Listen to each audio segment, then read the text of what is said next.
नमस्कार, न्यूज के इकलौते फैमिली शो न्यूज की पाठशाला में आप सभी का बहुत स्वागत। मैं हूं सुशांत सिन्हा। ये वो पाठशाला जहां सबकी क्लास लगती है। खबर का हर चैप्टर इतने विस्तार से खोलता हूं कि आप उस खबर के मास्टर होकर निकलते हैं, फिर आपको कोई घुमा फिरा नहीं सकता। सबसे पहले रोज की तरह आपको बता दूं कि आज पाठशाला में क्या क्या है और कौन कौन सी क्लास लगेगी। ये जो इंडिया गठबंधन है वो खिचड़ी पकाता रह गया और कैसे नरेंद्र मोदी ने किचन में ही खेल कर दिया, आज उसके बारे में आपको बताऊं। पीएम मोदी का वो फैसला जो 2024 में क्या 400 सीटें जितवा देगा, उसके बारे में बात होगी। इसके अलावा केजरीवाल जी की बात होगी। दिल्ली शराब घोटाले में एक नया ट्विस्ट आया है। क्या केजरीवाल जी का संकट बढ़ने वाला है? मोदी से नहीं, पहले योगी से भिड़ना होगा इंडिया को। ये जो इंडिया गठबंधन बना है इसका ऐलान हो गया है कि पहले मोदी जी बाद में, पहले योगी से भिड़ के दिखाओ वाली बात है। यूपी में अखिलेश की नाक की लड़ाई में मोदी योगी मॉडल क्या भारी पड़ने जा रहा है, आज इसका चैप्टर भी है। इसके बाद बड़ा कमाल का चैप्टर है, वो कार जिसे मोदी आपके पेट्रोल का बिल 0 रुपया करने के लिए लाए। वो कार आ गई जो मोदी योगी को चुनाव में सीटें जितवाएगी। भाई आप कहेंगे कार आने से चुनाव का क्या लेना देना, अभी पूरा समझाऊंगा आपको। अरब देशों के तेल के कुएं में आग लगा देने वाली कार का चैप्टर खोलूंगा आज। इसके अलावा पीएम मोदी का वो काम जिससे चीन पॉपकॉर्न की तरह उछल रहा है, आज उसका चैप्टर भी है। और एक बड़ा इंपॉर्टेंट चैप्टर लास्ट में, वो आजकल गाड़ी का चालान मोबाइल पर आता है ना, तो आपके मोबाइल पर भी अगर गाड़ी का चालान आया है तो सावधान हो जाइए, कैसे वो बड़ा फ्रॉड हो सकता है, आज उसके बारे में भी बताऊं। लेकिन पाठशाला शुरू करने से पहले दिन भर की बड़ी खबरों का रिवीजन, उसके बाद पहला चैप्टर।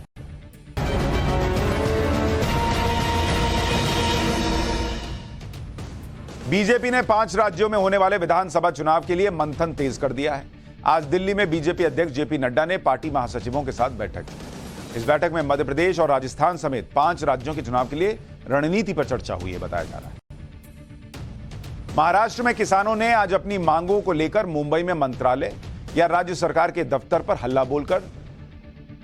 हल्लाबोल किया और इस दौरान कई किसान मंत्रालय की इमारत की पहली मंजिल पर सिक्योरिटी के लिए जो जाल लगाया हुआ था उसी पर कूद गए, जिन्हें उतारने के लिए पुलिसकर्मियों को काफी मशक्कत करनी पड़ी।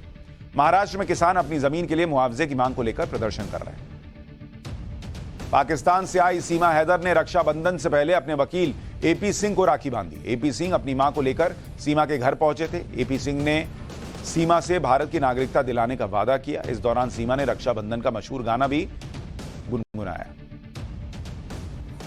मिस वर्ल्ड कैरोलिना बिलावस्का एक दिन के दौरे पर कश्मीर पहुंची। कैरोलिना ने कश्मीर की खूबसूरती की तारीफ की और श्रीनगर में डल झील में शिकारा नाव की सवारी भी की। ये किसी भी अंतर्राष्ट्रीय सौंदर्य प्रतियोगिता के विजेता की पहली कश्मीर यात्रा है। श्रीनगर एयरपोर्ट पर मिस वर्ल्ड कैरोलिना का जोरदार स्वागत भी हुआ। पाकिस्तान के पूर्व पीएम इमरान खान फिलहाल जेल से बाहर नहीं आ पाएंगे। आज ही इस्लामाबाद हाईकोर्ट तोशा खाना केस में सजा पर रोक लगाते हुए इमरान की रिहाई का आदेश दे चुका है, जिसके तुरंत बाद इमरान को दोबारा गिरफ्तार कर लिया गया। इस बार इमरान की गिरफ्तारी सिफर मामले में हुई है, जिसमें इमरान पर खुफिया जानकारी लीक करने का आरोप है। इस केस में इमरान की गिरफ्तारी पिछले दिनों बनाए गए ऑफिशियल सीक्रेट एक्ट के तहत हुई, जिस पर पाकिस्तान में काफी बवाल भी हुआ था। तो ये हो गया दिन भर का रिवीजन। अब पाठशाला की पहली क्लास, जिसमें आपको बताऊंगा कि इंडिया गठबंधन खिचड़ी पकाता रह गया और मोदी ने किचन में कैसे खेल कर दिया। पीएम मोदी का वो फैसला जो 2024 में क्या उन्हें 400 सीटें जितवाएगा, और दिल्ली शराब घोटाले में कौन सा नया ट्विस्ट आया है जिससे केजरीवाल का संकट बढ़ सकता है क्या।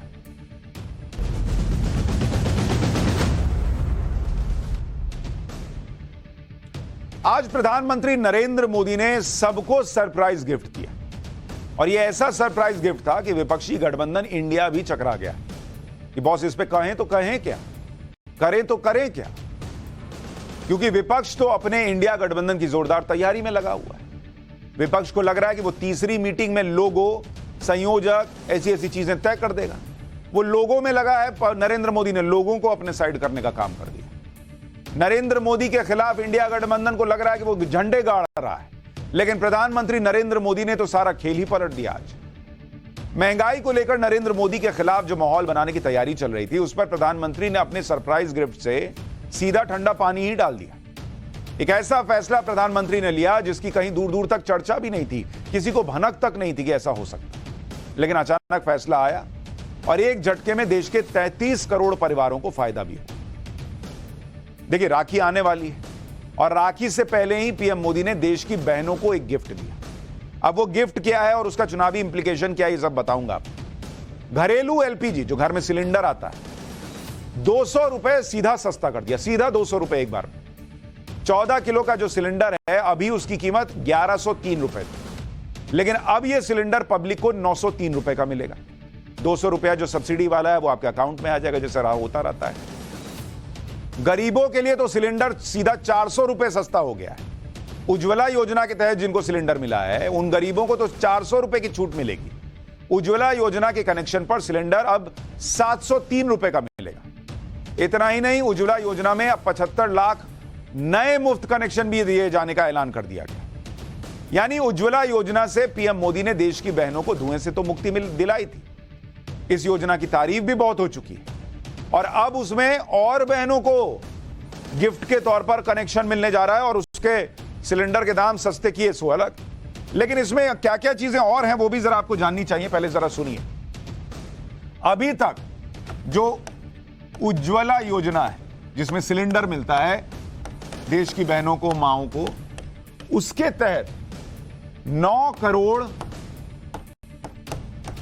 58 लाख कनेक्शन दिए गए। ये अभी तक दिए जा चुके हैं। ये है अभी तक 9 करोड़ 58 लाख। अब कह रहे हैं नए कितने देंगे, 75 लाख और दे देंगे। मतलब ये आंकड़ा बढ़कर हो जाएगा 10 करोड़ 35 लाख कनेक्शन का।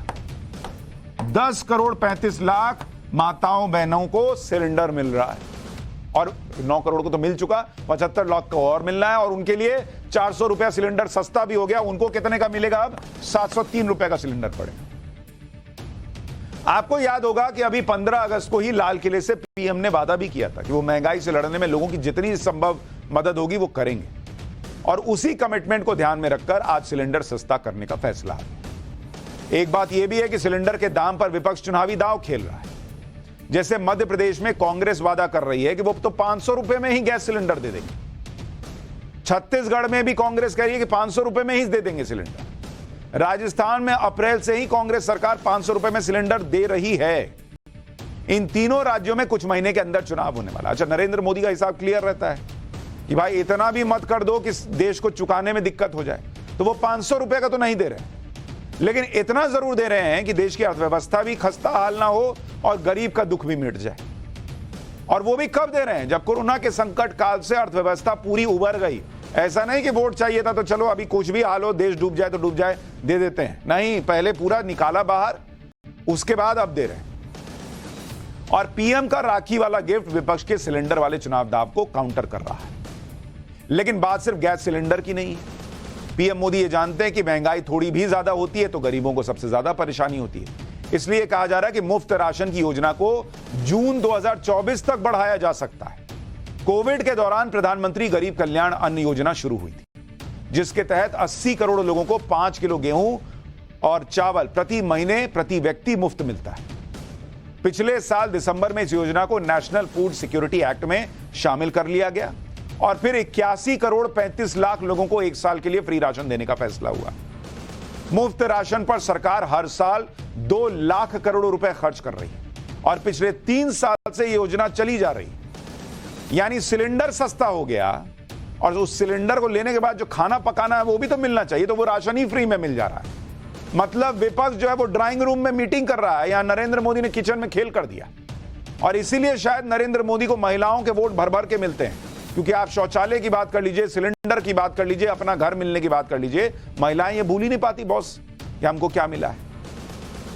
आप ये भी देखिए कि पिछले कुछ महीनों से middle class, lower middle class और गरीबों को टमाटर की महंगाई परेशान कर रही थी।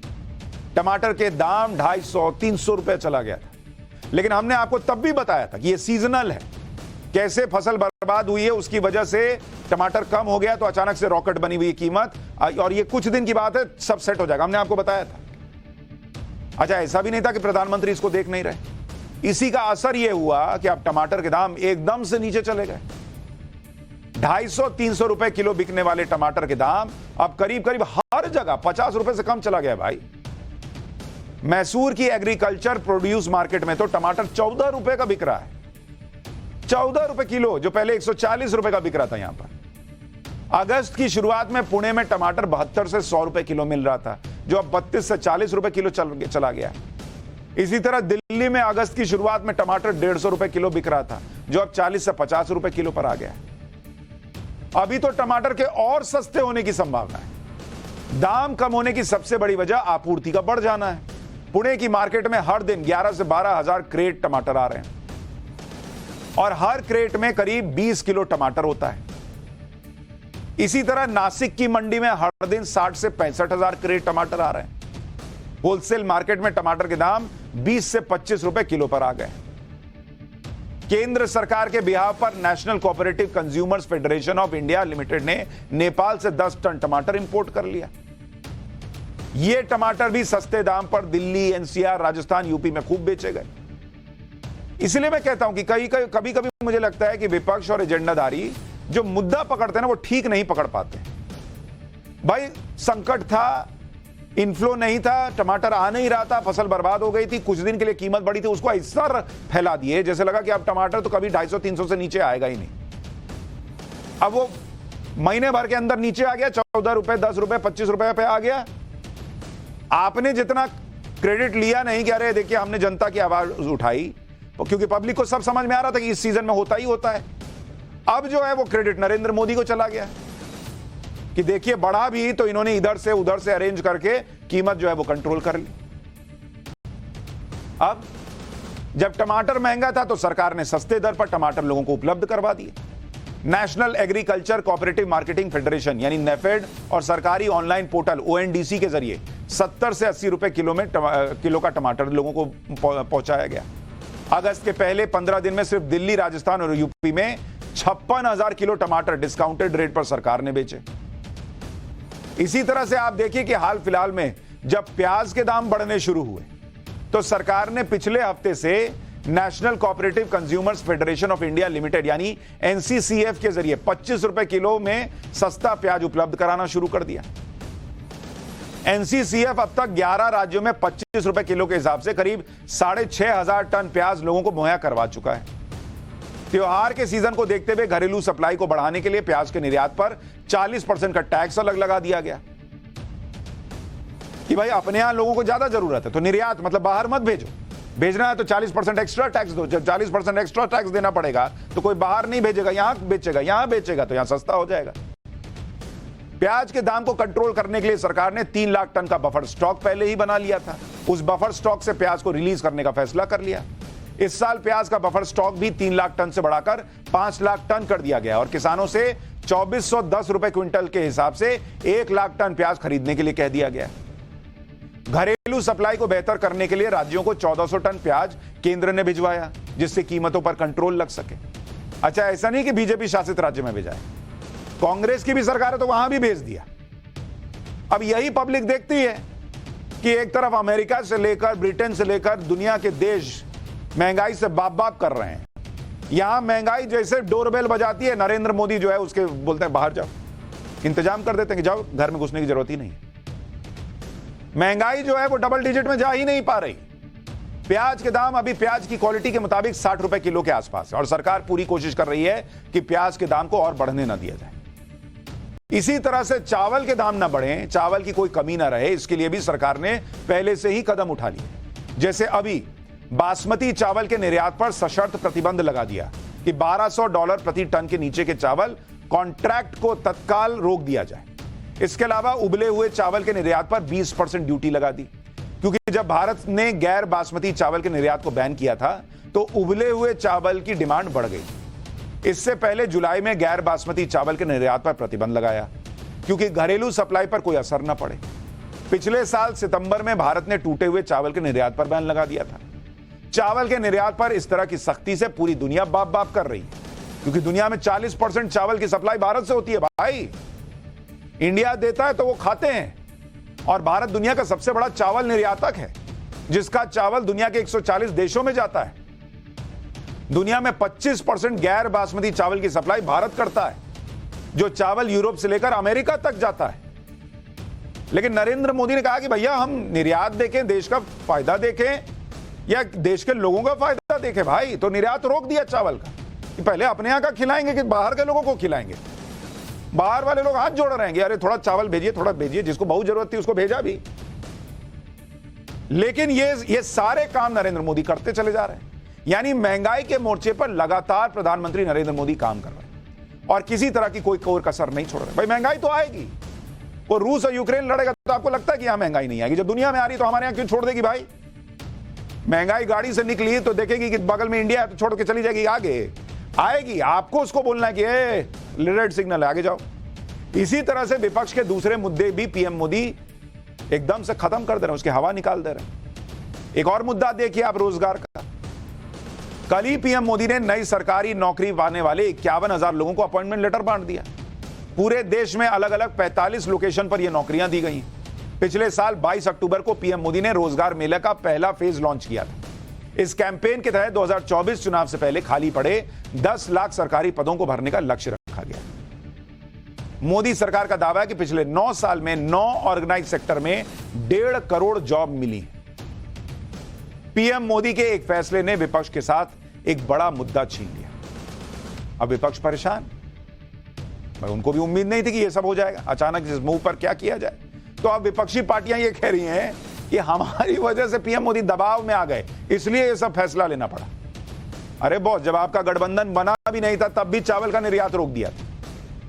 जब आपका गठबंधन बना भी नहीं था तब भी महंगाई जो है वो दुनिया में सबसे कम में से एक, मतलब सबसे कम जिन्होंने कंट्रोल करके रखी थी उसमें से एक देश था भारत। कहां यूपीए के जमाने में डबल डिजिट की महंगाई होती थी, वो भी सारा कंट्रोल किया हुआ 5%, 6%, 4% पे चली गई महंगाई। नहीं बना था भाई तब इंडिया।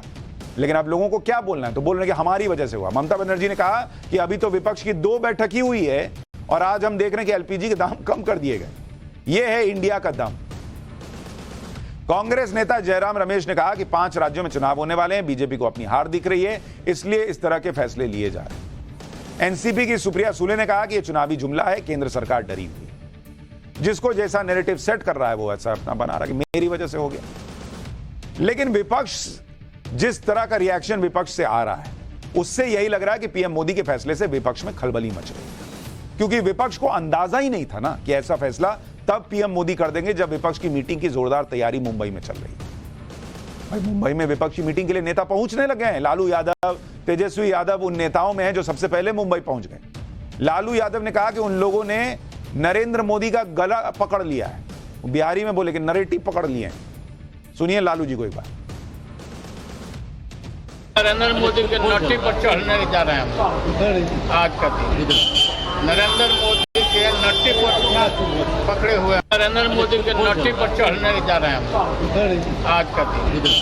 नरेंद्र मोदी के नट्टी पर पकड़े हुए। अब जो लोग बिहार से नहीं हो उतना नहीं जानते होंगे, नट्टी नरेटी मतलब गला को बोलते हैं। वो कह रहे हैं हम नरेंद्र मोदी का गला पकड़े हुए। अरे भाई गला ही पकड़े हैं तो फिर गठबंधन काहे बना रहे हैं? तो छोड़िए, फिर अपना अपना लड़िए।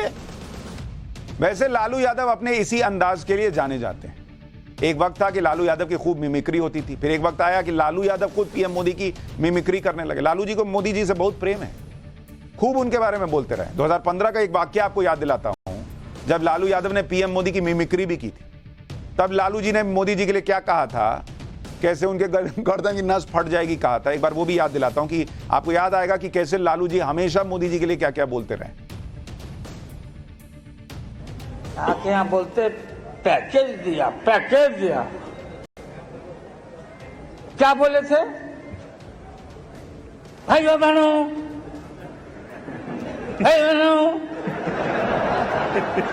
बिजली आई, बिजली मिली तो बिजली। अरे मोदी जी ठीक से बोलो नहीं तो नस फट जाएगा यार। ऐसा कोई प्रधानमंत्री देखा क्या आप लोगों ने? क्या बात है। 50 करोड़, 50 करोड़, 70 करोड़, 90 करोड़, कितना चाहिए? अब विद्यार्थी परिषद का लड़का आगे बैठ के मोदी मोदी मोदी, हम लोग नहीं समझते हैं। गजब हाल है भाई। आप बोलते कि हम 5 करोड़ नौजवानों को जो नौकरी देने का बात किया था, हम झूठा हैं, नहीं पूरा किया। लालू जी का विशेष प्रेम है नरेंद्र मोदी से, पुराना है, लेकिन आज जो लालू यादव नरेंद्र मोदी का गला पकड़ने की बात कर रहे हैं वो चारा घोटाले में अभी जमानत पर है और इनकी बेल कैंसिल करने के लिए अभी सीबीआई ने सुप्रीम कोर्ट में अर्जी दी हुई है और ये कहा है कि ये तो बैडमिंटन खेल रहे हैं, इनकी बेल रद्द कीजिए। भाई बैडमिंटन खेल रहे हैं तो फिट होंगे, तो फिर इनको बेल किस बात की मिली है, ये सीबीआई कह रही है। इंडिया गठबंधन की यही कमजोर कड़ी है कि उनके खिलाफ भ्रष्टाचार के मामले हैं और वो खत्म नहीं हो रहे, आरोप खत्म नहीं हो रहे। केजरीवाल जो खुद को सबसे कट्टर ईमानदार बताते हैं, उनके लिए किस तरह की मुसीबत है आप वो भी देख लीजिए। उनके करीबी मनीष सिसोदिया को बेल नहीं मिल रही। सत्येंद्र जैन की मेडिकल बेल बढ़ाए जाने का विरोध चल रहा है। ईडी ने कहा कि सत्येंद्र जैन तो जेल में स्विमिंग पूल मांग रहे हैं भाई, जबकि सत्येंद्र जैन के वकील इलाज का हवाला देते हुए अंतरिम जमानत की अवधि बढ़ाने की अपील कर रहे हैं। इसी बीच केजरीवाल पर अब लग रहा नया संकट सामने खड़ा हो गया। जिस शराब घोटाले को केजरीवाल और उनकी पार्टी घोटाला ही मानने को तैयार नहीं है, उसी के एक आरोपी के बारे में यह कहा जा रहा है कि उसे बचाने के लिए या उसने बचने के लिए ईडी के एक बड़े अधिकारी को रिश्वत दी गई। इस मामले में 5 करोड़ की रिश्वत देने के आरोप में ईडी का एक असिस्टेंट डायरेक्टर गिरफ्तार हुआ है। एफआईआर हो गई है। ईडी ने अपने ही इस अफसर की शिकायत की थी, जिसके बाद सीबीआई एक्शन में आई और इस अधिकारी को गिरफ्तार कर लिया। असल में ईडी को पता चला था कि शराब घोटाले की जांच के दौरान शराब कंपनी के एक मालिक और इस मामले में आरोपी अमनदीप ढल को बचाने के लिए ईडी के ही किसी अधिकारी को 5 करोड़ की रिश्वत मिली। इसके बाद यह बात जैसे ही ईडी को पता चली, ईडी ने अपने असिस्टेंट डायरेक्टर और एक अपर डिविजनल क्लर्क के खिलाफ एफआईआर दर्ज करवा दी। एफआईआर में कहा गया कि शराब घोटाले के आरोपियों ने दिसंबर 2022 और जनवरी 2023 के बीच आरोपियों की मदद करने के लिए 5 करोड़ की रिश्वत दी थी।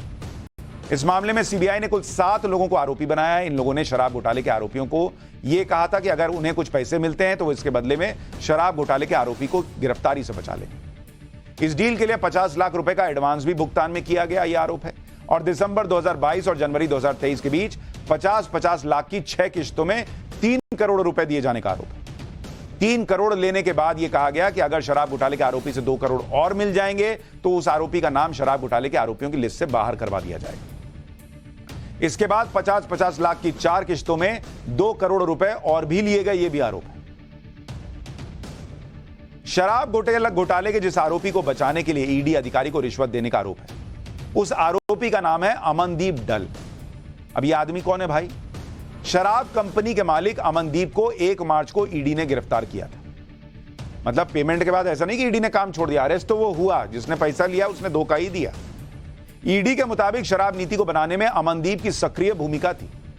उस पर आरोप है कि उसने दूसरे लोगों के साथ मिलकर साजिश की और शराब नीति के बदले आम आदमी पार्टी को मिलने वाले कथित पैसों को मैनेज कर रहा था। अमनदीप अलग अलग तरीकों से आम आदमी पार्टी के लोगों के जरिए साउथ ग्रुप से भी जुड़ा हुआ था, जिसका नाम शराब घोटाले में आया था। ये सब ईडी के आरोप हैं, जिस आदमी के लिए कहा जा रहा है कि उसी ने पैसा दिया।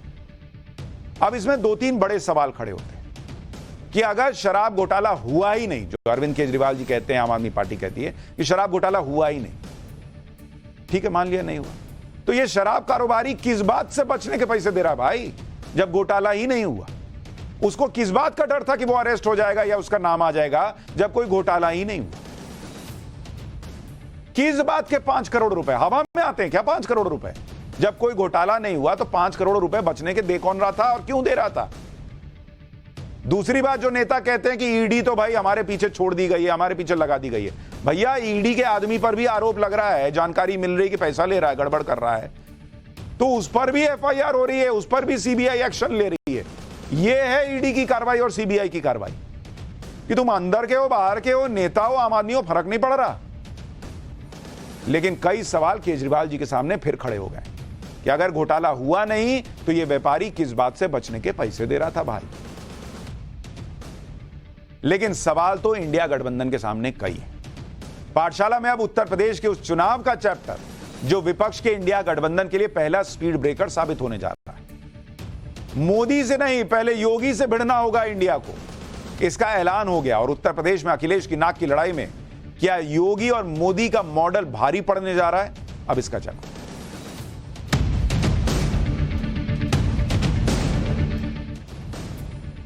नरेंद्र मोदी से लड़ने के लिए विपक्ष अपने इंडिया गठबंधन की मीटिंग की तैयारियां कर रहा है, लेकिन विपक्ष के इंडिया गठबंधन को नरेंद्र मोदी से पहले योगी आदित्यनाथ से भिड़ना होगा, मुकाबला करना होगा, क्योंकि यूपी में एक उपचुनाव होने जा रहा है और इस उपचुनाव में वैसी ही फाइट होने जा रही है जो फाइट 2024 के लिए इंडिया गठबंधन और एनडीए के बीच होने वाली, कमोबेश वैसी।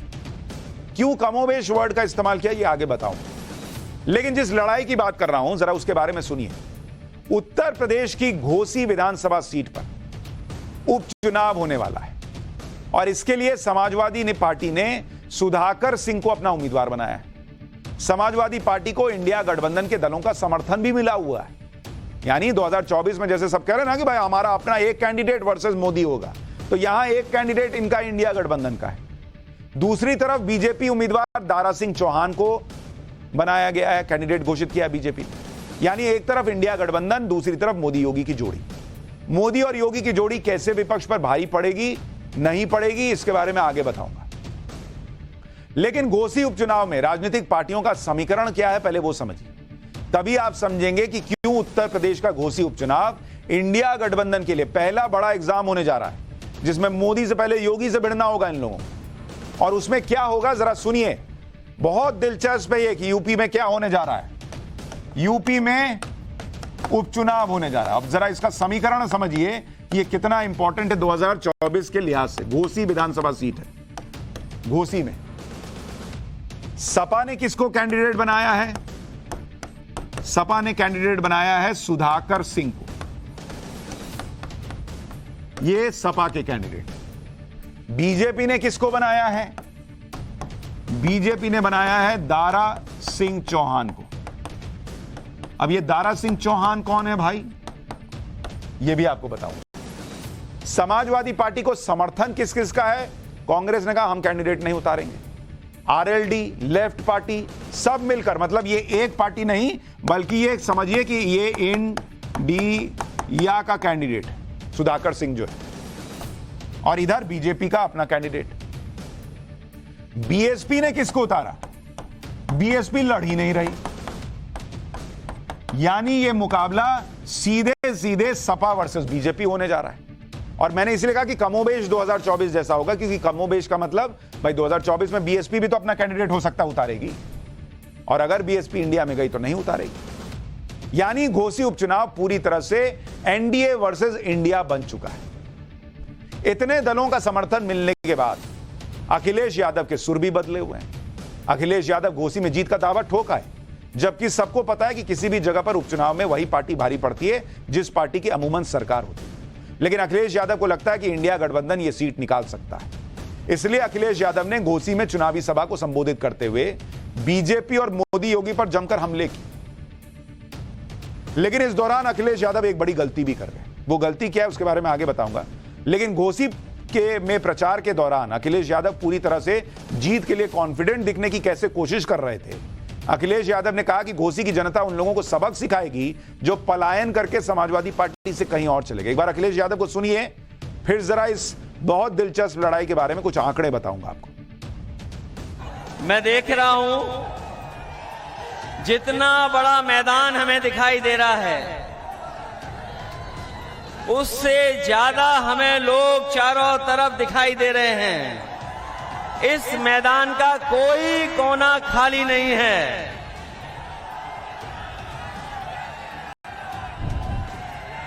घोसी विधानसभा के मतदाताओं ने मन बना लिया है। जो पलायन करने वाले हैं, जिन्होंने पलायन किया है और लोकतंत्र में जो वोट का विश्वास तोड़ा है, इस बार घोसी विधानसभा की जनता उन्हें सबक सिखाने जा रही है। अखिलेश यादव कह रहे हैं कि बहुत भीड़ आई है बॉस, इसका मतलब हम ही जीत रहे हैं। भाई ये इतनी ही भीड़ तो यूपी चुनाव के वक्त भी आ रही थी, लेकिन फिर भी मुख्यमंत्री योगी आदित्यनाथ ही ना बने। आजकल पब्लिक लग रहा है सबको सुनने जाती है। अखिलेश यादव के लिए घोसी उपचुनाव नाक की लड़ाई बना हुआ है। अखिलेश यादव प्रचार में पूरा दम भी लगा रहे हैं, तो दूसरी तरफ सीएम योगी घोसी में जीत को लेकर कितने आश्वस्त हैं, कितने कॉन्फिडेंट हैं, वो उनके हाव भाव से दिख रहा है। योगी हॉकी खेल रहे हैं, उधर वो प्रचार कर रहे हैं, ये हॉकी खेल रहे हैं। आज झांसी में सीएम योगी ने हॉकी के खेल में हाथ आजमाया। इस दौरान सीएम योगी ने हॉकी से करारे शॉट भी लगाए, जैसे वो इंडिया गठबंधन को मैसेज दे रहे हो कि घोसी उपचुनाव में भी टीम तुम्हारी होगी, लेकिन गोल तो मैं ही दागूंगा। यानी ये क्लियर है कि यूपी में उपचुनाव को लेकर सीएम योगी को कोई टेंशन नहीं है। यूपी की सीट पर चुनाव क्यों हो रहा है, पहले अब ये भी सुन लीजिए। दरअसल 2022 के विधानसभा चुनाव में घोसी सीट समाजवादी पार्टी के दारा सिंह चौहान ने जीती थी। दारा सिंह चौहान चुनाव से ठीक पहले बीजेपी छोड़कर सपा में चले गए थे, लेकिन इस साल जुलाई में दारा सिंह चौहान समाजवादी पार्टी छोड़कर फिर से बीजेपी में आ गए। बीजेपी में दोबारा शामिल होने से पहले दारा सिंह ने विधानसभा से इस्तीफा दे दिया था। उसके बाद घोसी विधानसभा सीट पर उपचुनाव का ऐलान हुआ। 5 सितंबर को यहां पर मतदान होगा और 8 सितंबर को यह इंडिया वर्सेस एनडीए का नतीजा आ जाएगा कि वहां पर क्या हुआ। यानी जो विधायक थे उन्हीं के कुर्सी खाली करने की वजह से अब चुनाव हो रहा है, उपचुनाव हो रहा है। और जो विधायक थे जिन्होंने कुर्सी खाली की, अब वो बीजेपी के कैंडिडेट दारा सिंह चौहान। अब आपको बताता हूं कि कैसे घोसी उपचुनाव में इंडिया गठबंधन की स्पीड पर ब्रेकर लगने वाला है। इसके लिए आपको कुछ आंकड़े देखने होंगे। जरा गणित देखिए कि क्या स्थिति बनी हुई है। अगर आप देखेंगे, घोसी की हम बात कर रहे हैं, 2022 में 2022 जब विधानसभा चुनाव हुआ, सपा को कितने वोट मिले? जब दारा सिंह चौहान किसके कैंडिडेट थे? सपा के। तो इनको मिले 1,08,430 वोट मिला समाजवादी पार्टी को, यानी 42.21%। और जो बीजेपी को मिला वोट था, वो था, बीजेपी को वोट कितना मिला था? 86,214 वोट। और बीजेपी का वोट प्रतिशत कितना था? 33.57%, मतलब करीब करीब 9% वोट का फर्क। 2022 में सपा के टिकट से जीते दारा सिंह चौहान, यानी जो कैंडिडेट यहां था उस वक्त, वो अब कहां आ गया? वो बीजेपी में आ गया। तो दारा सिंह चौहान के वोट और बीजेपी को मिले वोट अगर आप जोड़ दें, तो समाजवादी पार्टी के 42% वोट और बीजेपी के 33% वोट, ये तो बहुत ज्यादा हो जाएगा। लेकिन ये 42% में समाजवादी पार्टी का अपना वोट भी तो होगा। इसके अलावा आप देखिए कि ओम प्रकाश राजभर भी बीजेपी में आ गए। ओम प्रकाश राजभर का पूर्वांचल के राजभर वोटर्स पर बड़ा प्रभाव माना जाता है, और माना जाता है कि भाई इस घोसी सीट पर राजभर वोट का प्रभाव है। जो राजभर वोट है घोसी सीट पर, अगर आप उसको देखेंगे, पूर्वांचल में कितना प्रभाव है? पूर्वांचल में राजभर वोट करीब आप मान के चलिए कि 25 से 28 सीट पर राजभर वोट का प्रभाव रहता है। और घोसी में कितना प्रभाव है? घोसी में करीब 52,000 वोट जो हैं वो किस समाज के हैं? वो हैं राजभर समाज के। अब ओपी राजभर आ गए बीजेपी के साथ, और वो किसके साथ थे 2022 में? अखिलेश यादव के साथ। बीजेपी मान के चल रही कि राजभर के आने का फायदा घोसी उपचुनाव में मिलेगा। साथ ही दारा सिंह चौहान की पिछड़ी जातियों पर अच्छी पकड़ है। घोसी विधानसभा सीट पर 2019 में उपचुनाव हुआ था, तब फागू चौहान को विधानसभा अध्यक्ष बनाए जाने के बाद यह सीट खाली हुई थी। 2019 में क्या हुआ था ये देखिएगा तो आपको 2022 में क्या हुआ और फिर 2023 में क्या हो सकता है ये समझ में आएगा। 2019 में घोसी उपचुनाव में बीजेपी के विजय राजभर जीत गए। विजय राजभर को 68,371 वोट मिले, जबकि समाजवादी पार्टी समर्थित निर्दलीय सुधाकर सिंह को 66,598 वोट मिले। मतलब एक तरह से यह समाजवादी पार्टी का ही कैंडिडेट हुआ, लेकिन लड़ा था निर्दलीय, वही सुधाकर सिंह जो अब चुनाव लड़ रहा है। विजय राजभर ने सुधाकर सिंह को 1,773 वोट से हरा दिया था। अब यह देखिए कि 2019 में समाजवादी पार्टी के समर्थन के बाद भी सुधाकर सिंह को 66,000 ही वोट मिले थे, जबकि 2022 में सपा कैंडिडेट दारा सिंह चौहान को 1 लाख से ज्यादा वोट मिले। कहा जा सकता है कि 40,000 वोट का जो ये अंतर बना, जो 40,000 एक्स्ट्रा वोट मिले सपा को, वो दारा सिंह चौहान की अपनी रसूख और फेस वैल्यू की वजह से मिले। यानी दारा सिंह की लोकप्रियता की वजह से 2022 में सपा को 40,000 वोट का फायदा हुआ। 2019 में हारने वाले सुधाकर सिंह इस बार सपा के टिकट से चुनाव लड़ रहे हैं। और 2022 में जीतने वाले दारा सिंह अब बीजेपी के कैंडिडेट हैं। यानी एनडीए का पलड़ा भारी दिख रहा है कि भाई दारा सिंह का जो अपना वोट है वो तो होगा ही, और बीजेपी का वोट जो है वो तो होगा। यहां यह भी ध्यान रखना चाहिए कि घोसी में बीएसपी के मतदाताओं की निर्णायक भूमिका हो सकती है। बीएसपी कैसे गेम चेंजर हो सकती है, जरा आपको यह भी दिखाता हूं। बीएसपी क्या कर सकती है। 2019 में जब उपचुनाव हुए तो बीएसपी को 50,775 वोट मिला था बीएसपी को। 2022 में जब चुनाव हुए विधानसभा के तो बीएसपी को कितना वोट मिला? 54,248 वोट मिला। अब जब यह उपचुनाव हो रहा है तो बीएसपी ने कैंडिडेट नहीं उतारा।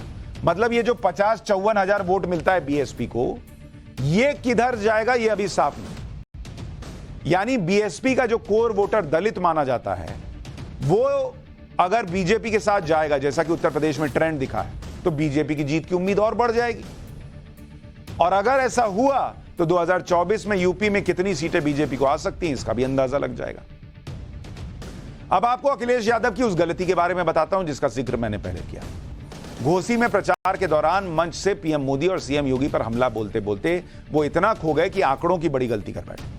अखिलेश ने कहा कि बीजेपी केंद्र के 10 साल, अभी 10 साल हुए भी नहीं लेकिन बोल दिया 10 साल, और यूपी के 6 साल का हिसाब दे। जबकि 2012 से 2017 तक घोसी में समाजवादी पार्टी का कैंडिडेट था, फिर भी वो कह रहे हैं कि 16 साल का हिसाब देना चाहिए। एक बार अखिलेश जी को सुनिए। यूपी को दिल्ली की 10 साल की सरकार और उत्तर प्रदेश की 6 साल की सरकार का देना है। बताओ घोसी की जनता इन 16 सालों में क्या आपको कोई सुविधा दे पाई है? बीजेपी के नहीं दे पाई है। अगर बीजेपी के लोगों ने सुविधाएं दी होती तो आज इतनी मंत्रियों की फौज उन्हें नहीं उतारनी पड़ती यहां पर। अखिलेश यादव घोसी में प्रचार करने में व्यस्त हैं तो इधर मुख्यमंत्री योगी आदित्यनाथ उत्तर प्रदेश को विकास की राह पर आगे ले जा रहे हैं। आज लखनऊ में फिक्की का इन्वेस्टर एग्जीक्यूटिव मीट हुआ। 38 साल बाद उत्तर प्रदेश में फिक्की का इस तरह का कोई कार्यक्रम हुआ है और इस मौके पर सीएम योगी ने बताया कि कैसे अब उत्तर प्रदेश बदल रहा है। सुनिए योगी आदित्यनाथ को भी। यानी कैसी कैसी बातें लोग कहते थे उत्तर प्रदेश के बारे में और किस प्रकार से व्यवस्था को बाधित करके लोगों ने उत्तर प्रदेश के विकास में बाधाएं पैदा की थी। आज तो उत्तर प्रदेश विकास की दौड़ में तेजी के साथ दौड़ रहा है और हर एक क्षेत्र में, यानी उद्योग ध्यान रख रहे हैं। ग्लोबल इन्वेस्टर समिट आपके सामने एक उदाहरण है। आप में से हर व्यक्ति का विश्वास था ग्लोबल इन्वेस्टर समिट में सहभागिता की, परिणाम रहा उत्तर प्रदेश को 36 लाख करोड़ रुपए के निवेश के प्रस्ताव प्राप्त हुए। मैं एक बार फिर से 38 वर्ष के बाद आपका नेशनल एग्जीक्यूटिव उत्तर प्रदेश में हो रहा है। इसके लिए आप लोगों ने उत्तर प्रदेश को चुना है। मैं इसके लिए पांडा जी का और उनकी पूरी टीम का हृदय से धन्यवाद करता हूं। यानी एक तरफ योगी आदित्यनाथ अपने काम गिनवा रहे हैं, दूसरी तरफ अखिलेश यादव जो हैं वो केंद्र की और यूपी की सरकार को नाकाम बता रहे हैं। ऐसे में घोसी का ये उपचुनाव इंडिया वर्सेस एनडीए होगा तो आंकड़े क्या कहेंगे, रिजल्ट क्या कहेगा, ये बड़ा दिलचस्प होगा। लेकिन घोसी में कौन जीतेगा ये तो 8 तारीख को पता चल जाएगा। पाठशाला में अब ऐसी कार का चैप्टर जो मोदी आपके पेट्रोल का खर्च 0 रुपए करने के लिए लाए, वो कार जो मोदी योगी को चुनाव में सीटें जिताएगी। भाई आपकी कार कैसे सीट जिताएगी हम बताते हैं। वो कार जो अरब देश के तेल के कुएं सुखाएगी, वहां आग लगाएगी और भारत के खेत चमकाएगी, भारत के किसान को करोड़पति बनाएगी, उस कार का चैप्टर।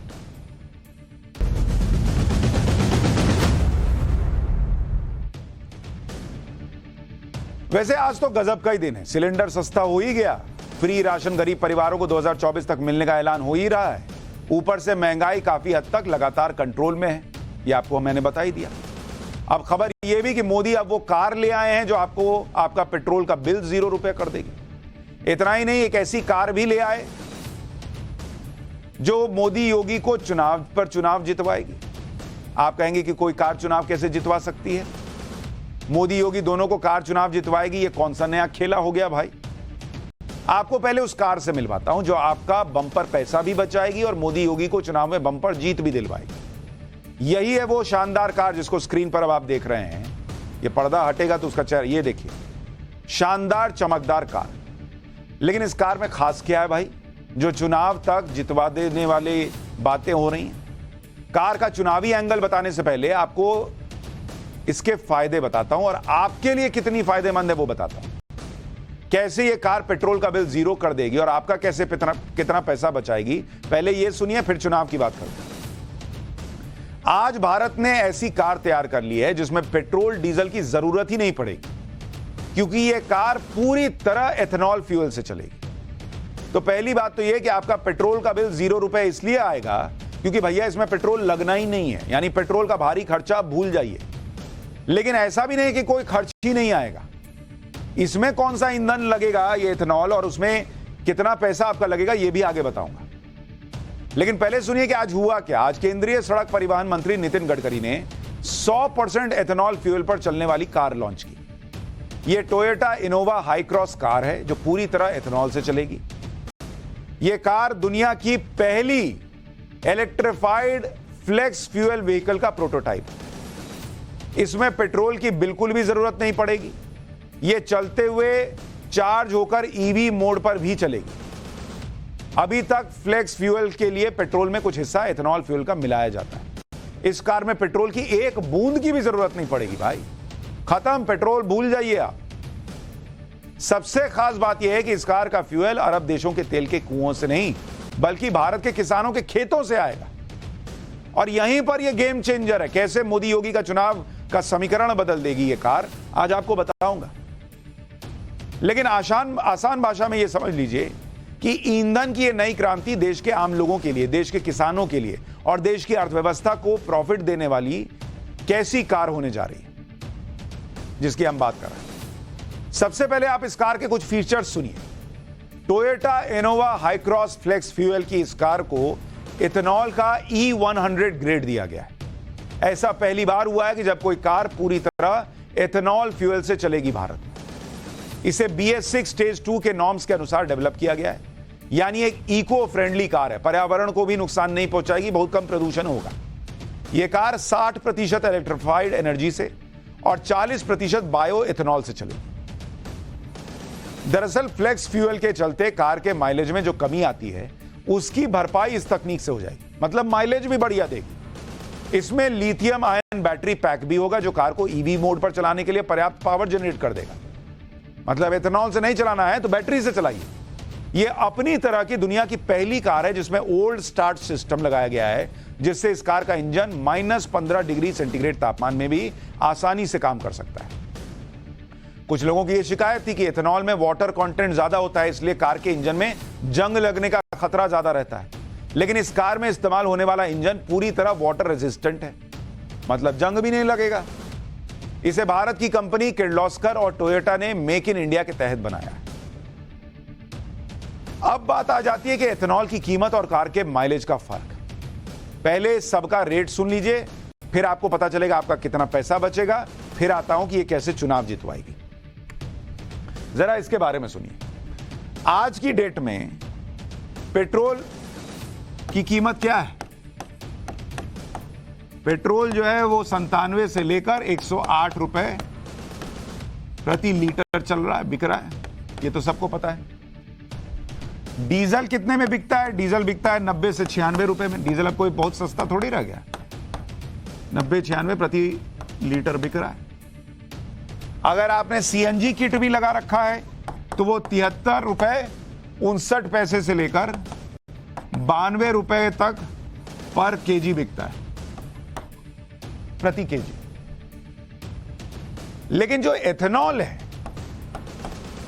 उसको आपको कितने में मिलेगा? वो एथेनॉल वाली कार आप चलाइएगा तो ये सीधे आपको 60 रुपए का मिलेगा भाई। कहां 100 रुपए का पेट्रोल, 90 रुपए का डीजल, 92 रुपए का CNG, और एथेनॉल वाली जो कार अभी आपको बता रहा हूं ये सीधे 60 रुपए। और ये तो आपकी बचत है। अभी तो किसान कैसे करोड़पति बनेगा ये बचत बताऊंगा तो आप और हैरान रह जाएंगे। यानी बचत जो है वो आपकी वो सीधे सीधे प्रति लीटर 37 से लेकर 48 रुपया पर लीटर आपका बचेगा अगर आप एथेनॉल वाली कार इस्तेमाल करेंगे, जो अब आ गई इंडिया में भाई। अगर इस बचत को किसी पेट्रोल कार के महीने के खर्च के हिसाब से कैलकुलेट करें, मान लीजिए आप सोचिए कि आप एथेनॉल वाली कार चला रहे हैं या पेट्रोल वाली कार चला रहे हैं, तो औसत कार कितना चलती है? औसत रोज चलती है मान लीजिए 40 किलोमीटर। आप निकले घर से 40 किलोमीटर गए, 20 किलोमीटर ऑफिस गए, 20 किलोमीटर आ गए, मान लीजिए एक औसत कह रहा हूं। तो महीने में कार कितना चलेगी? 1200 किलोमीटर चलेगी आपकी कार। हाँ, और औसत माइलेज कितना होता है कार का? औसत माइलेज कार का बैठता है 15 किलोमीटर पर लीटर। किसी किसी का ज्यादा, किसी किसी का कम। तो अगर आप 1200 किलोमीटर प्रति महीने चल रहे हैं तो आपको कुल जरूरत कितनी पड़ेगी पेट्रोल की? करीब करीब 80 लीटर पेट्रोल आपका लगेगा। तो आपका खर्च कितना हो गया पेट्रोल के हिसाब से? मान लीजिए आपने 97 रुपए भी पकड़ा तो आपका खर्च हो जाएगा करीब करीब मान के चलिए 7,680 रुपया महीने का। ये देख रहे हैं? इधर जूम करके भी दिखाओ भाई, इतना बड़ा बोर्ड का है खोले हो जब इधर बता रहा हूं। तो आपका खर्च बैठ रहा है 7,680 रुपया अभी जब आप पेट्रोल यूज कर रहे हैं। अब जब आप एथेनॉल यूज करेंगे तो एथेनॉल में क्या होता है कि माइलेज आपका अलग बढ़ जाएगा। एथेनॉल में माइलेज आपका जो अभी हम 15 पे कैलकुलेट कर रहे थे वो सीधा पहुंच जाएगा 23 किलोमीटर पर लीटर। इस हिसाब से इस माइलेज पर आपकी जरूरत कितनी हो जाएगी महीने की? अगर आपको 1200 किलोमीटर चलना है तो आपको 52 लीटर एथेनॉल की जरूरत पड़ेगी। तो आपका खर्च कितना आएगा महीने का 52 लीटर एथेनॉल के लिए? 60 रुपए के हिसाब से करीब 3,380 रुपए के करीब आ जाएगा। यानी आप हर महीने अगर पेट्रोल से एथेनॉल पे आ गए तो आपकी बचत कितनी है? सीधा सीधा 4300, 4,000 से 5,000 रुपए आप हर महीने बचा रहे हैं। ये इंडिया में होने जा रहा है भाई। एथेनॉल फ्यूल के इस्तेमाल से देश के आम इंसान के अलावा देश के किसानों को भी फायदा होने जा रहा है। यह भी सुनिए, दरअसल एथेनॉल को बनाने में सबसे ज्यादा गन्ने का इस्तेमाल होता है। इसलिए जब एथेनॉल पूरी तरह से एथेनॉल पर चलने वाली गाड़ियां आ जाएंगी तो गन्ने की डिमांड भी बढ़ जाएगी। 2014 से लेकर 2022 के बीच गन्ना किसानों ने 40,600 करोड़ रुपए कमाए। 2014 में पेट्रोल में सिर्फ 1.5% ही एथेनॉल ब्लेंड का इस्तेमाल होता था, मात्र 1.5% एथेनॉल मिलाया जाता था पेट्रोल। 2022 तक इसको बढ़ाकर 10% किया, यानी सिर्फ 8.5% एथेनॉल ब्लेंड बढ़ाने से गन्ना किसानों को 40,600 करोड़ रुपए का फायदा हुआ। अब तो बताइए 100% की बात हो रही है। तो इस हिसाब से जब आप 100% एथेनॉल से चलने वाले वाहन ले आएंगे तो लगभग 5 लाख करोड़ रुपए का फायदा गन्ना किसानों को होगा, यह एक अनुमान है। देश भर में इससे इस समय करीब 5 करोड़ गन्ना किसान हैं जिनके सामने सबसे बड़ी समस्या लेट पेमेंट की है, क्योंकि चीनी मिल्स जो हैं वो गन्ना किसानों को पेमेंट देर से करती हैं। दरअसल देश में चीनी का उत्पादन लगभग 320 से 360 लाख टन होता है, जबकि चीनी की खपत 260 लाख टन ही है। ऐसी स्थिति की वजह से चीनी मिलों में पुराना स्टॉक इकट्ठा हो जाता है और इस सरप्लस स्टॉक के कारण किसानों को पेमेंट लेट से मिलती है। लेकिन अब नया माल आ गया एथेनॉल, उसकी मांग ज्यादा होने की वजह से पैसा टाइम पर मिलेगा, क्योंकि भाई जो चीनी बना, नहीं तो गया एथेनॉल। बार बार के पैसा आएगा किसान के पास, जिससे किसानों को भी टाइम पर पेमेंट मिलेगी और ज्यादा पेमेंट मिलेगी भाई। यही वजह है कि पिछले 9 साल में एथेनॉल का प्रोडक्शन 10 गुना बढ़ा है और चीनी का एक्सपोर्ट पिछले 6 साल में 20 गुना बढ़ा है। एथेनॉल के इस्तेमाल से गन्ना किसानों को किस तरह फायदा हुआ, यह भी आप सुनिए। 2020-21 में जो बकाया पेमेंट थी वो करीब 93,000 करोड़ रुपए की थी और पेमेंट हुआ 92,987 करोड़ रुपए। 2021-22 में बकाया पेमेंट 1,18,000 करोड़ की थी, पेमेंट हुआ 1,16,000 करोड़। मतलब 2022-23 में बकाया पैसा जो किसानों का रह गया, गन्ना किसानों का 1 से 2,000 करोड़ रुपए रह गया बस। तब जबकि 10% एथेनॉल ब्लेंड हो रहा था पेट्रोल में, अब 100% की बात हो रही है। 2014 से पहले 10,000 करोड़ रुपए तो मिनिमम चलता था इनका बकाया गन्ना किसानों का। एथेनॉल के इस्तेमाल से सिर्फ गन्ना किसानों का ही फायदा नहीं होगा, इससे दूसरे किसानों की भी आय बढ़ने वाली है। एथेनॉल बनाने के लिए गन्ने के अलावा मक्का का इस्तेमाल होगा, ज्वार का इस्तेमाल होगा, सड़े आलू तक का इस्तेमाल होगा भाई। सेकेंड जनरेशन एथेनॉल बनाने के लिए चावल की भूसी, गेहूं की भूसी, बांस तक से बनाया जाता है। इसके अलावा थर्ड जनरेशन बायोफ्यूल पर काम चल रहा है। इसे एल्गी यानी पानी की हरी काई तक से बनाया जाएगा। एक तरह का अल्कोहल होता है जिसे गन्ने के रस, चावल और मक्का जैसी फसलों से तैयार किया जाता है। स्टार्च और शुगर के फर्मेंटेशन से बने एथेनॉल को पेट्रोल में मिलाकर बायोफ्यूल की तरह इस्तेमाल किया जाता है। जो लोग ये सोच रहे हैं कि एथेनॉल फ्यूल के आने से ऐसी कौन सी क्रांति आ जाएगी, भारत में ऐसा कौन सा चमत्कार आ जाएगा, उनको लग रहा होगा कि भाई छोटी सी तो बात है। कैसे अरब देशों का प्रभाव कम होगा, पेट्रोल पर निर्भरता कम होगी और कैसे भारत चमकेगा, भारत का किसान चमकेगा। आप सुनिए, ब्राजील के उदाहरण से आपको बताता हूं। 50 साल पहले यानी 1973 की बात है, अरब और इजराइल के बीच भयंकर जंग छिड़ी हुई। अमेरिका समेत कई पश्चिमी देश इजराइल का समर्थन कर रहे थे। तब सऊदी अरब ने इन देशों को पेट्रोलियम की सप्लाई बंद कर दी। इससे दुनिया भर के तेल बाजार में असंतुलन पैदा हो गया। इसी वक्त ब्राजील ने पेट्रोल डीजल की जगह ईंधन के रूप में एथेनॉल का इस्तेमाल करने का फैसला किया और आज की डेट में हालत यह है कि ब्राजील तेल के मामले में पूरी तरह से आत्मनिर्भर देश हो गया है। ब्राजील की 87% गाड़ियों में 27% एथेनॉल फ्यूल इस्तेमाल होता है। भारत भी इसी कोशिश में है कि यहां भी गाड़ियों को ज्यादा से ज्यादा एथेनॉल से चलाया जाए ताकि देश के किसान, देश के आम लोग और देश की अर्थव्यवस्था को रॉकेट बनाया जा सके। आज की तारीख में भारत 45 लाख करोड़ रुपए का सालाना कच्चा तेल खरीदता है, लेकिन जब हम भी एथेनॉल का इस्तेमाल बढ़ा देंगे तो यह पैसा देश के दूसरे विकास कार्यों में लगाया जा सकता है। इसलिए मोदी सरकार एथेनॉल के इस्तेमाल को बढ़ाने पर लगातार काम कर रही है और इसीलिए मैंने आपसे कहा कि भैया ये जो गाड़ी है ये सिर्फ पैसा बचाने वाली गाड़ी नहीं है, ये चुनाव जिताने वाली गाड़ी है। भाई जब किसान को भर भर के पेमेंट आएगा तो वो नरेंद्र मोदी का ही ना चेहरा देखेगा। उत्तर प्रदेश में, पश्चिमी उत्तर प्रदेश में गन्ना किसानों की बहुतायत है। अब भर भर के गन्ना किसानों को पैसा आएगा तो वो मोदी योगी का नाम रटेगा कि किसी और का नाम रटेगा। इसलिए ये कार देश के लिए गेम चेंजर है, देश की पॉलिटिक्स के लिए गेम चेंजर हो सकती है। अब इससे विपक्ष कितना बौखलाएगा मुझे तो नहीं पता, लेकिन पाठशाला में अब चीन की बौखलाहट का चैप्टर, पीएम मोदी का वो काम जिससे चीन पॉपकॉर्न की तरह उछल रहा है, उसका चैप्टर।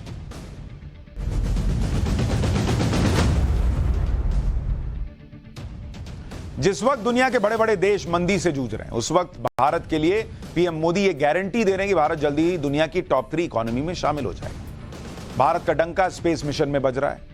वो चांद के साउथ पोल पर पहुंचने वाला दुनिया का पहला देश बन गया है। जल्दी भारत का पहला सन मिशन लॉन्च होने जा रहा है।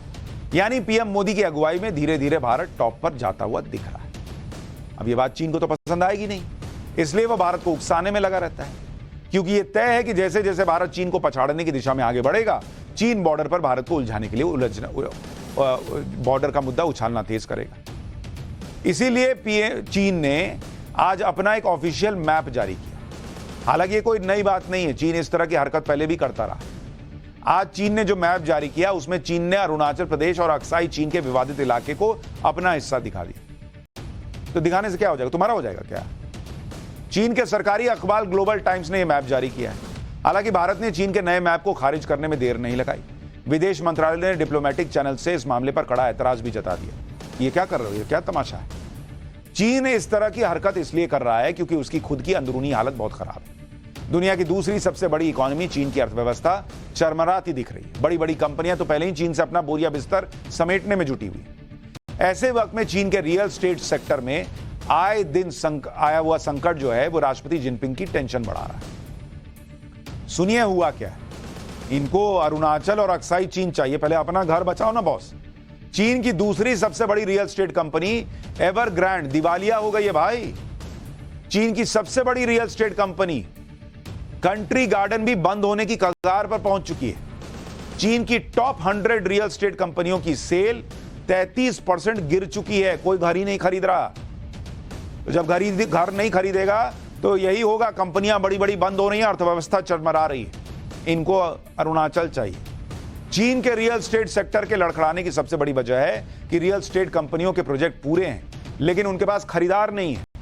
आंकड़ों के मुताबिक चीन में इतने अपार्टमेंट तैयार हो चुके हैं जिनसे अगले 7 साल की मांग पूरी हो जाएगी, लेकिन चीन में रियल एस्टेट की हालत यह है कि एक फ्लैट पर दूसरा फ्लैट फ्री बेच रहे हैं लोग। आज तक सुने आप कि एक फ्लैट पे दूसरा फ्लैट फ्री मिल रहा हो? यह हालत है चीन में।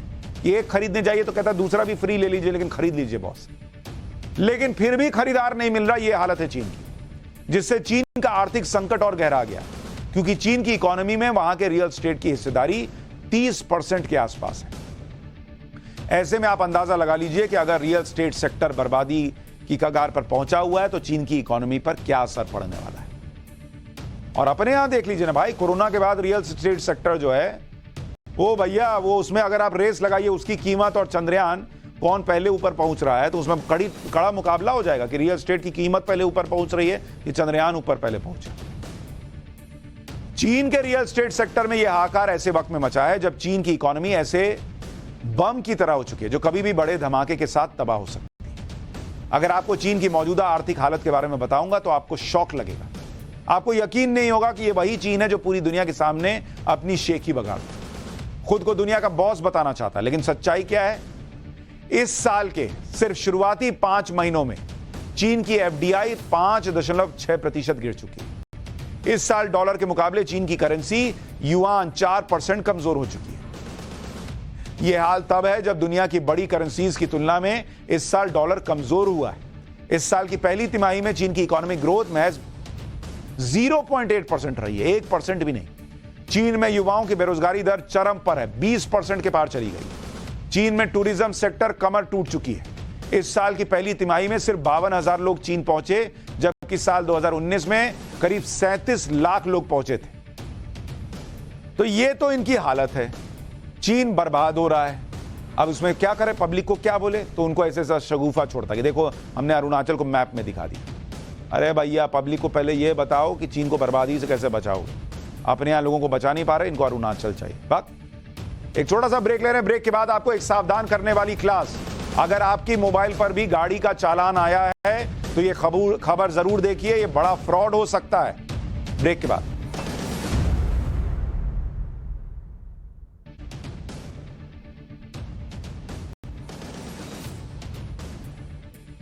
पाठशाला में आप सावधान करने वाली क्लास। पाठशाला में हम आपको साइबर फ्रॉड से जुड़े मामलों के बारे में लगातार बता रहे हैं, लेकिन ई चालान को लेकर स्कैम का मामला बिल्कुल नया है। इसमें आपकी एक गलती से आपका बैंक अकाउंट पूरा खाली हो सकता है, और इसके लिए हैकर्स मोबाइल फोन पर ई चालान का फर्जी मैसेज भेजते हैं। ये मैसेज देखने में बिल्कुल आपको असली जैसा लगेगा, जैसे आपको लगेगा कि आपने कोई ट्रैफिक सिग्नल तोड़ा होगा, कोई गलती की होगी, इसलिए चालान आया है। मैसेज में ट्रैफिक नियम तोड़ने पर लगे जुर्माने की जानकारी होती है। साथ ही मैसेज में चालान भरने के लिए एक लिंक भी दिया गया होता है। इस लिंक को पेमेंट लिंक के तौर पर दिखाया जाता है। अगर आप गलती से इस लिंक पर क्लिक करेंगे तो आपका बैंक अकाउंट हैक हो सकता है। दरअसल मैसेज में दिया गया लिंक परिवहन विभाग के ऑफिशियल लिंक से मिलता जुलता तो है, लेकिन उनका ऑफिशियल लिंक नहीं है। परिवहन विभाग का जो ऑफिशियल लिंक है वो है echallan.parivahan.gov.in, जबकि स्कैमर्स जो लिंक भेजते हैं उसका लिंक है echallan.parivahan.in। देख रहे हैं, इसमें .gov.in नहीं है। अब आदमी हड़बड़ी में देखता है, अरे चालान आ गया, भर देते हैं, वो देखा ही नहीं कि गलत है कि सही है। यानी फर्जीवाड़े के लिए लिंक से .gov हटा दिया जाता है। इसलिए अगर आपको कोई भी ऐसा मैसेज आता है तो बगैर सोचे समझे उस लिंक पर क्लिक मत कीजिए। अगर आपको लगता है कि आपने कोई ट्रैफिक नियम तोड़ा है तो परिवहन विभाग की ऑफिशियल वेबसाइट पर जाकर अपने कार की डिटेल्स डालिए। आपको वहां चालान अगर होगा तो दिख जाएगा, वहां से जाकर पेमेंट कीजिए। किसी भी मैसेज में कोई भी लिंक आ गया उस पर क्लिक करके तुरंत चालान मत भरने लग जाइए।